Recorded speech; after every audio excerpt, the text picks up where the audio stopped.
میں نظیر کے اور سے نہیں رہتا، نظیر قرآن مقدس سے ہی کہ قرآن کا نزول عرب میں ہوا، اور قرآن اپنے مخاطبین کو کہتا ہے افلا ينظرون الى الابل كيف خلقت والى السماء كيف رفعت، تم نہیں دیکھتے کہ اونٹ کو کس طرح ہم نے بنایا، اس کی تخلیق کیسے کی، تم نہیں دیکھتے آسمان کو کیسے بلند کیا، تم نہیں دیکھتے زمین کیسے پھیلائی گئی، تم نہیں دیکھتے پہاڑوں کو کیسے جمایا گیا۔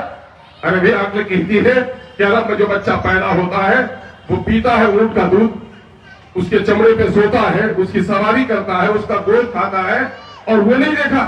دراصل اونٹ دکھانا مقصد نہیں تھا، مقصد یہ تھا کہ اہل قرآن سمجھو کہ میں نے جو تیز دوڑنے والا ایک جانور گھوڑا بنایا سواری، لیکن ریتیلی میدان میں گھوڑا تھک جاتا ہے، ہم نے اونٹ کو تخلیق کیا، اور اونٹ کی تخلیق دیکھو، اس کے تلوے کی بناوٹ دیکھو، وہ ریت میں دھستا نہیں ہے، اور پھر دیکھو دور تک پانی نہیں ملتا، وہ 250 لیٹر پانی پی سکتا ہے، 14 دن تک پیاسا رہ سکتا ہے، گردن کی جھوک ایسی دی کہ اس کے چلنے میں آسانی ہوتی ہے۔ یعنی کیا تھا؟ علم الحیوانیات۔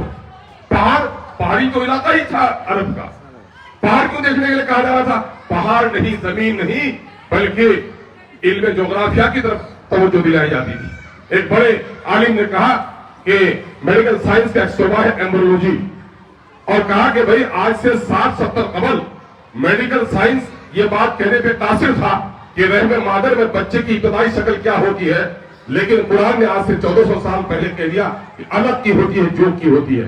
نہیں، اتنا سائنٹیفک دین ہونے کے بعد آج مسلمان جو تعلیمی معاملے میں روتا ہے، اس کا سبب کیا ہے؟ اس کا سبب یہ ہے کہ ہم نے دین اور دنیا کی چنگیز اور ہلاکوں نے اتنا نقصان نہیں پہنچایا ہم کو جتنا دو فکر نے نقصان پہنچایا۔ یہ فکر یہ ہے کہ دنیاوی علوم الگ ہے اور دینی علوم الگ ہے، اور دوسرا معاملہ دین الگ ہے اور سیاست الگ ہے، جس کو علامہ اقبال نے بہت پہلے کہا تھا جلال پادشاہی ہو کے جمہور تماشا ہو، دین سے وہ سیاست سے الگ تو رہ جاتی ہے چنگی جی۔ وقت نہیں کہ میں باتوں پر اظہار خیال کروں، لیکن میں آپ سے کہنا چاہتا ہوں کہ آج کا دنیا میں ماحول بدلا ہے، سماج بدلا ہے، اور یورپ میں جو سائنسی انقلاب آیا اور انڈسٹریل ریولوشن آیا، وہاں جو خاندان ٹوٹا اور مائکرو فیملیز بنی، وہ آج 300 سال بعد ہمارے یہاں بن رہا ہے۔ ہمارے لیے چیلنجز ہیں۔ کل تک ایک بڑا آنگن تھا، بچے تھے، مکتب تھا، بیٹھک میں پڑھتے تھے بچے، بڑوں کا ڈر تھا، بڑے گھر میں رہتے تھے، لیکن آج باپ اگر سروس بھی کرتا ہے باہر ہے، ملازمت کرتا ہے تو باہر ہے، مزدور ہے تو باہر ہے۔ ایسے وقت میں بچوں کی تعلیم کا سب سے بڑا جو بوجھ ہے، سب سے بڑی ذمہ داری ہے ہماری بیٹیوں پر ہے۔ میری بیٹیوں اور میری بہنوں، میں آپ سے مخاطب ہو کر کہنا چاہتا ہوں، نبی رحمت پر جب سب سے پہلا پیغام ربانی آیا تو دھارس بندھانے والی آپ ہی تھی۔ صلح حدیبیہ کے موقع سے مشورہ دینے والی آپ ہی تھی۔ آپ نے ہمیں سے قوم کو دھارس بندھائی ہے۔ ننھے سے عبد القادر جیلانی رحمۃ اللہ علیہ کو صداقت کا سبق آپ ہی نے پڑھایا، اشرفیوں کے قصے سنا کر ڈاکوں کو اس نے توبہ کرنے پر مجبور کر دیا۔ میں ایک چھوٹا سا واقعہ بتاتا ہوں۔ آج کا جو دنیا فیشن کا دنیا ہے، اس فیشن کی دنیا میں ہماری بیگمات کو، ہماری بہنوں اور بیٹیوں کو بہت توجہ دینی ہے اپنے آغوش کے بچوں پر، کیونکہ آج کے قدموں تلے اسے جنت ہے۔ اور یقین جائیے، میرے استاد کہتے ہیں یہ بچے ہیں جنت کے پھول، اگر آپ نے اس کو بھٹکا دیا تو یہ دوزخ کے کانٹے بھی بن سکتے ہیں۔ اس لیے آپ کو بہت سنجیدہ ہونا اس کے لیے ضروری ہے۔ میں دو بات کیا بتاتا ہوں بھائی، بلے صاحب نے چونکہ کچھ تاریخی حوالے اور بڑی تربیت کی باتیں کہی ہیں، مجھے بھی خیال آیا۔ علامہ اقبال کی پیدائش ہوئی۔ علامہ اقبال کے والد کا پیشہ ایسا تھا جس میں کچھ سودی کاروبار کے ملوث ہونے کا اندازہ۔ ماں بڑی نیک تھی اور اپنے شوہر نامدار کو کہتی تھی میں روکھی سوکھی کھا لوں گی، لیکن آپ یہ کام چھوڑ دو۔ آج تو ہماری بیٹیاں یہ کہتی ہیں، بہنیں کہتی ہیں، میری سہیلی ہے، ان کے شوہر کی تنخواہ کی پوری رقم بچ جاتی ہے صاحب، ٹیبل کی آمدنی سے ان سارا گھر چل جاتا ہے، آپ کا جب تک تنخواہ آپ کو تنخواہ نہ ملے تو ہانڈی ہماری سوکھ جاتی ہے۔ تو ایسی مائیں تھی ہماری، تو اس نے کہا نہیں آپ یہ کام چھوڑ دیجئے۔ اسی درمیان میں شوہر نے موقع نہیں پایا، کام نہیں چھوڑا، اس درمیان میں علامہ اقبال کی پیدائش ہو گئی۔ علامہ اقبال کی ماں نے اپنی کان کی بالیاں بیچی اور ایک تازہ جنی ہوئی بکری کو خریدا، بکری کو، اور اس نے اس کا دودھ پلایا۔ شوہر نے بڑی خسامت کی کہ بیگم میں جلدی ہی کاروبار چھوڑ دوں گا، تم بچے کو سینے سے لگاؤ۔ کہا نہیں، کل تک میں مجبور تھی، میرے جسم کا حصہ تھی، آج الگ ہو گئی ہے، جب تک وہ کاروبار آپ نہ چھوڑیں گے میں اپنے بچے کے حلق میں وہ غذا جانے نہیں دوں گی۔ نتیجہ یہ ہوا تب علامہ اقبال جیسا شاعر پیدا ہوا۔ غالب کو فنی اعتبار سے بڑا مقام حاصل ہے، شہنشاہ غزل میر کو کہتے ہیں لوگ، لیکن غالب نے، مولانا ابوالکلام آزاد، علامہ اقبال نے جو پاکیزہ شاعری کی ہے، اس کی کوئی دوسری نظیر ہندوستان میں تو اس وقت بہت دور تک نظر نہیں آتی ہے۔ بیٹی اور بہنوں، اگر اپنے بچوں کو واقعتاً بہتر بنانا چاہتے ہو تو جیسا آہار ہوگا ویسا وچار ہوگا، حلال رزق سے اپنے بچوں کو سنبھالو۔ اور دوسرا معاملہ یہ ہے کہ اساتذہ کا مقام، حضرت جبرائیل کو کیا کہا گیا؟ جبرائیل امین، امانت پہنچانے والے۔ یہ اساتذہ امین ہیں اپنے بچوں کے، ان کے کردار سازی کے۔ دیکھیے، انسان کانوں سے جو بات سنتا ہے وہ آنکھوں سے اس کی تصدیق چاہتا ہے۔ استاد کا کیریکٹر ایسا ہونا چاہیے کہ استاد کو لگے، کہا باپ کا بھی پیر نہیں چھوتا لیکن گرو کا پیر کیوں چھوتے تھے لوگ کل؟ اس لیے کہ گرو کا وہ کیریکٹر تھا، گرو نے اپنے آپ کو اس انداز کا بنایا تھا، اور اس وقت کے لوگوں نے گرو کو وہ سمان بھی دیا تھا۔ خلیفہ ہارون رشید کا مشہور واقعہ آپ نے سنا ہوگا۔ خلیفہ ہارون رشید گھوڑا لے کے جا رہے تھے، بیٹے سن لو، اور دیکھا کہ جس اطالیب کے پاس، جس استاد کے پاس اپنے بچوں کو پڑھنے کے لیے دیا تھا، مامون الرشید کو اور امین الرشید کو، تو دیکھ رہا ہے کہ بچہ ان کا ہے، استاد اپنا پاؤں دھو رہا ہے اور اس کا بیٹا لوٹے سے پانی ڈال رہا ہے۔ ہارون رشید نے گھوڑا روکا اور اس نے استاد سے پوچھا، میں نے اپنے بچوں کو آپ کے پاس اسی لیے بھیجا ہے؟ استاد خوفزدہ ہو گیا کہ امیر المومنین کا بچہ میرے پاؤں میں پانی ڈال رہا ہے، شاید امیر المومنین کو تکلیف پہنچی۔ کہا کہ نہیں جناب، میں تو بہت تھکا تھا، اس لیے میں نے بچے سے کہا پانی ڈال دو، میں تو اپنے ہاتھ سے پاؤں دھوتا ہوں۔ کہا نہیں جناب والا، میں نے اپنے بچے کو اس لیے نہیں بھیجا کہ وہ آپ کے پیر پر پانی ڈالے اور اپنے ہاتھ سے پاؤں دھوئیں، بلکہ میں نے اس لیے بھیجا ہے کہ ایک ہاتھ سے وہ پانی ڈالے اور دوسرے ہاتھ سے آپ کے پاؤں کو دھوئے۔ میں نے اس بات کے لیے اپنے بچے کو بھیجا ہے۔ یہ تھی تربیت، یہ بات کی خواہش تھی۔ اور اسی استاد کے تعلق سے کہا جاتا ہے کہ خلیفہ ہارون رشید کے بعد جب مامون رشید تخت پر جلوہ افروز ہوا تو اپنے اس استاد کو بلایا اور اس نے کہا، جناب والا، میری تو بڑی پٹائی کی ہے آپ نے، بار بار کئی بار پٹائی کی ہے، مجھے کوئی غم نہیں ہے، لیکن مجھے ایک بار آپ نے پٹائی کی تھی جبکہ میرا کوئی قصور نہیں تھا، میں تو سب غم بھول گیا ہوں لیکن وہ بھول نہیں سکا۔ ابا کے رہتے ہوئے آپ کو پوچھنے کی ضرورت نہیں ہوئی، میں آج آپ کو پوچھنا چاہتا ہوں۔ تو کہا، بیٹا یقیناً ہے تمہارا سوال سخت ہے اور مجھے جواب دینا ہی چاہیے، اور بہت خوب کہ تم نے مجھ سے پوچھ ہی لیا، یہ سبق ادھورا تھا اگر تم نے پوچھتے۔ کہا کہ کیا ہے؟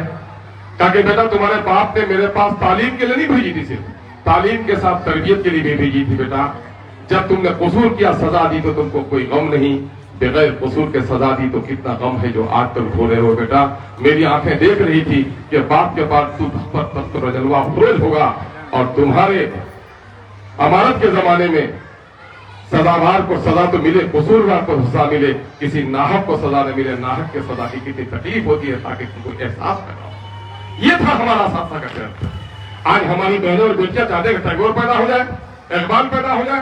بڑی اچھی بات کہی بینے صاحب نے، یہ موبائل وقت کی ایک بہترین ایجاد ہے، یہ ٹیچر بھی ہے، یہ ڈاکو بھی ہے، یہ لٹیرا بھی ہے، یہ فحش ہے، یہ اڑیا ہے۔ آپ اس کا استعمال کیسے کریں گے؟ آسٹریلیا میں ابھی 16 سال تک کے بچوں کو پر قانونی طور پر قانون لا دیا گیا کہ 16 سال کی عمر تک بچہ موبائل استعمال نہیں کر سکتا۔ اس لیے اس موبائل نے ہم کو بڑا نقصان پہنچا ہے۔ ماں کبھی کھلونے کے طور پر موبائل کو دے رہی ہے اور ماں دوسرے موبائل میں منہمک ہے، اور بچہ آج کل اے آئی سے بھی اپنے سبق کو حل کرنے لگا ہے۔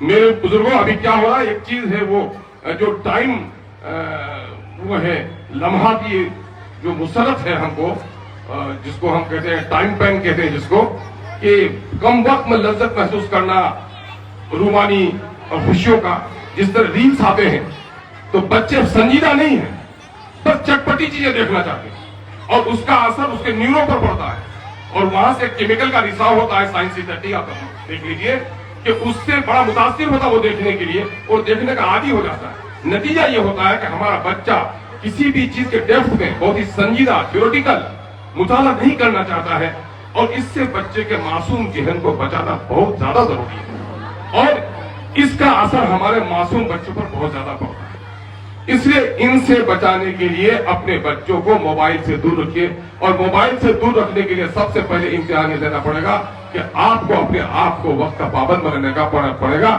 کہ آپ خود کو موبائل سے دور رکھیں. یا موبائل سب سے اچھا موبائل آج بھی شاید وہ اینڈرائڈ نہیں ہو, وہ پرانا بٹن والا موبائل ہے, وہ اچھا ہے جس سے بچہ دور رہتا ہے. اس کی کوشش کرنی چاہیے. ہم آپ سے گزارش کرنا چاہیں گے ایک اور بات کہ بچے کے پڑھائی میں رکاوٹ پیدا کرنے, آج کی پڑھائی بہت اچھی نہیں ہو گئی ہے. اور یہ بات جان لیجئے, اب قیامت کی صبح ہو جانے سے بھی بہار کے تعلیمی نظام کو کوئی درست نہیں کر سکتا. بہار کے تعلیمی نظام میں جو تبدیلی آئی ہے اور جو بمباری ہوئی ہے, ابھی جھاجی نام لے رہے تھے شاید ہمارے اس ایجوکیشن سیکرٹری کا, جو انہوں نے کہا سرٹیفکیٹ لاؤ نوکری لے کے جاؤ. ایسا ہوا کہ اتنے نااہل قسم کے ٹیچر بحال ہو گئے ہیں, اس میں ایک بڑی تعداد, اس میں اچھے ٹیچر بھی ہیں جو بیچارے پڑھانے لکھانے کے کام میں بہت اچھا کام نہیں کر سکتے. اس لیے آج سرکاری اسکولوں کا جو معاملہ ہے کہ وہ بلڈنگ اچھی ہے, وہاں پر انفراسٹرکچر ڈیولپ کر گیا ہے, لیکن تعلیم کا جو اسٹینڈرڈ ہونا چاہیے سرکاری اسکولوں میں وہ تعلیم اس وقت ممکن نہیں ہے. جب باپ لقوے کا شکار ہو جاتا ہے, بچہ چچا کی انگلیاں پکڑ کر بازار جاتا ہے. اور آج مجبوری یہ ہو گئی ہے کہ سرکاری ادارے اتنے بیمار ہو گئے ہیں کہ بغیر پرائیویٹ اسکولوں کے ہم نئی نسلوں کی تعلیم کو بہتر بنانے نہیں سکتے. الا ماشاءاللہ چند سرکاری ادارے اچھے ہمارے رہ گئے ہیں. اس لیے آپ سے گزارش کروں گا, کھاؤ پیو فضول خرچی مت کرو. بچوں کی تعلیم اگر دینا چاہتی ہو بیٹی اور بہنوں, فیشن کم سے کم اپنے گھر میں ہو. اس وقت جو وبا ہے وہ وبا اس طرح مادہ پرستی کی وبا آئی ہے, ہر کوئی اپنے گھروں کو اس طرح سجانے لگا ہے, جنت بنانے لگا ہے جیسا قبرستان جانے کی فکر اس کو نہیں ہے. لباس ہے, ضروری بھی ہے, زینت بھی ہے, لیکن لباس کی آج کل ایک شاپنگ ایک ضرورت ہے, لیکن شاپنگ آج شوق ہو گیا ہے. اور یہ شوق ہمارے بیگمات کا, یہ شوق ہمارے بجٹ کو کہیں کے متاثر کرتا ہے اور ہمارے بچوں کی تعلیم بھی اس سے متاثر ہوتی ہے. اور ایک بات اور کہوں گا کہ اس وقت ہم لوگ اس کمپوزٹ کلچر میں رہتے ہیں. ہم ایسے اسکول کو پسند کرتے ہیں جہاں بچہ رام اور عبد الرحیم ایک اسکول میں پڑھے, غیر مسلموں کے بچے, مسلمانوں کے بچے, دلتوں کے بچوں کا ایک سموہ بنے, چونکہ اچھا بھارت بنانا چاہتے ہیں. جب بچپن میں وہ اچھا اسکول دیکھے گا وہ اچھا بھارت بنا پائے گا, ورنہ کٹ کٹ کر جو تعلیم حاصل کرے گا پھر بھی وہ کٹ کٹ کر ایک سماج بنانے کی کوشش کرے گا. اس لیے آئیے, اس بھارت کو آج اچھے انسانوں کی اچھی تعلیم کی بڑی ضرورت ہے, اور وہاں پر کوئی مقابلہ آپ کو کوئی ناانصافی نہیں کر سکتا ہے. اپنے درمیان میں اگر کوالٹی پیدا کرنا چاہتے ہیں تو اپنے ادارے قائم کیجیے. میرا بس چلے تو میں یہ بات کہہ دوں کہ اس وقت مسجدوں میں جو ہم اوپر کے کمرے بناتے ہیں جامع مسجدوں میں, یقیناً ہے کہ ہماری نمازوں کے لیے جو جگہ ہے وہ نماز پڑھیں. جمعہ کے دن پوری ہماری مسجد پھیلتی ہے, بقیہ دنوں میں وہاں پر ہمارے بچوں کے مکاتب چلنے چاہیے, بچوں کے کوچنگ چلنے چاہیے. جو لوگ غریب ہیں اور ہونہار بچے ہیں ان کو جگہ کرائے پر لینی پڑتی ہے. مسجد کمیٹی کو چاہیے کہ ایسے لوگوں کو بقیہ دنوں کے لیے جگہ پرووائڈ کیجیے, کیونکہ پیارے آقا صلی اللہ علیہ وسلم کی مسجد بھی تھی اور درسگاہ بھی تھی, عدالت کے فیصلے بھی ہوتے تھے, بیماروں کی دوا بھی بڑھتی تھی, ہمارا رشتہ وہاں سے جڑ جائے.